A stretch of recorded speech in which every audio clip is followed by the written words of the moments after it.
కుమారస్వామి యొక్క జననం నామకరణం తెలుసుకున్నాం. ఓం నమ శివాయ. శివపురాణంలోకి వెళ్దాం.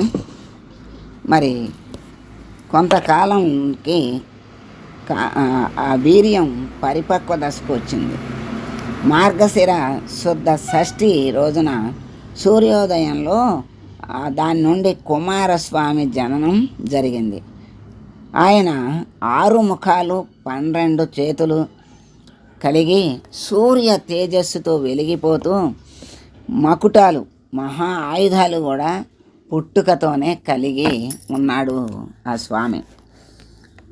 ఆ 6 ముఖముల నుండి గొప్ప ఓంకారయుత వేదనాదాల్ని ఉచ్చరిస్తూ సాటిలేని మేటి వీరుడైన కుమారస్వామి జన్మించాడు.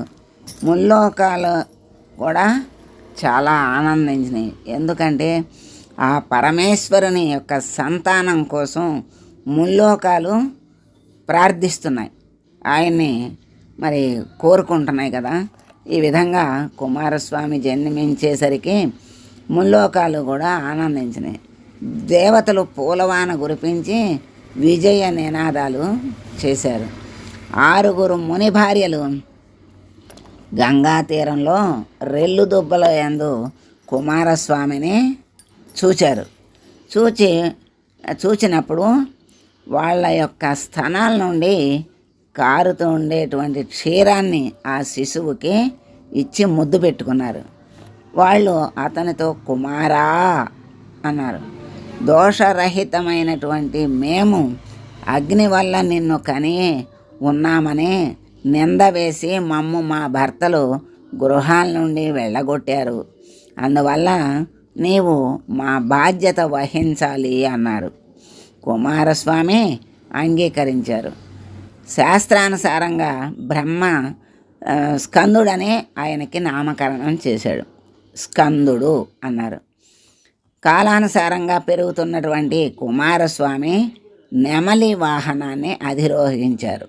ఒకరోజు కైలాసజలంలో విహరిస్తున్నటువంటి శివకార్ముకముతో పర్వత శిఖరాన్ని తర్వాత క్రౌంచగిరిని కూడా ఖండించి హుంకారాలు సలిపుతో దిక్కులు పిక్కటిల్లి భూమి వణికి తారలు రాల్ని ఆ హుంకారాలు. క్రౌంచ పర్వతంలో నివసించేటువంటి రాక్షసుల్ని కుమారస్వామి సంహరించారు. దేవేంద్రుడే అతనికి భయపడి తన వజ్రాయుధం ప్రయోగిస్తే అది తిరిగి దేవేంద్రుణ్ణే చేరింది. కుమారస్వామి నుండి పుట్టిన వీరులు దేవేంద్రుని కుమారస్వామి వద్దకు పట్టుకుని వచ్చారు. అతన్ని కరుణించి విడిచిపెట్టాడు. అప్పుడు కుమారస్వామి తల్లుల పాలు త్రాగటం కోసం గంగా నది ఒడ్డునకి వెళ్ళాడు. తర్వాత కుమారస్వామి కైలాసానికి రావటం.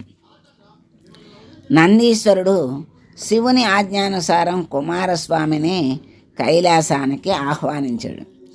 నందీశ్వరుడు తీసుకొచ్చిన పుష్పకాన్ని షట్కృత్తికలను వెంట పెట్టుకుని కుమారస్వామి ఎక్కి కైలాసానికి వచ్చారు. పార్వతీ పరమేశ్వరులు అతన్ని గాఢాలింగనం కావించుకున్నారు. మరి తమ సింహాసనానికి పక్కగా సుఖాసీనం చేశారు. ఆ సమయంలో బ్రహ్మ విష్ణు మహేంద్రాది ప్రముఖులందరూ కూడా అక్కడ ఉన్నారు. బ్రహ్మదేవుని సూచనానుసారం కుమారస్వామికి వేదోక్తంగా ఉపనయనం చేశారు. దేవసేన అనేటువంటి కన్యకామణిని అతనికిచ్చి పెళ్లిగా చేశారు. అనేకులు అనేకమైనటువంటి వరాల్ని ఆయనకి అనుగ్రహించి దీవించారు. తర్వాత పిత్రాజ్ఞానుసారి అయి కుమారస్వామి దేవతాగణాలకు అధిపతిగా దేవ సైన్యాధికారిగా నియమింపబడి తారకాసుర సంహారం కోసం యావత్ సైన్య సంయుతుడై రణభేరీ నినాదంతో శోణితపురాన్ని ముట్టడించటానికి వెళ్ళాడు. ఇది తారకాసురుడు శోణితపురాన్ని ముట్టడించటం కోసం వెళ్ళిన సందర్భంగా మనం ఇంతవరకు తెలుసుకున్నాం. తర్వాత తారకాసురుని శివపూజ.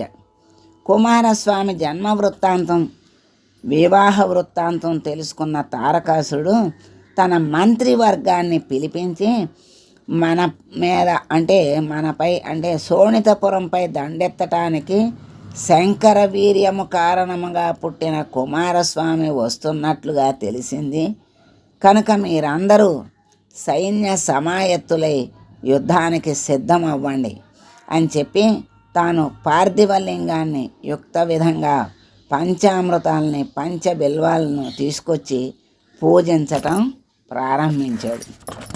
ఈ విధంగా ఇంతవరకు మనం ఈరోజు తెలుసుకున్నాం. సర్వం శ్రీ పరమేశ్వరార్పణమస్తు.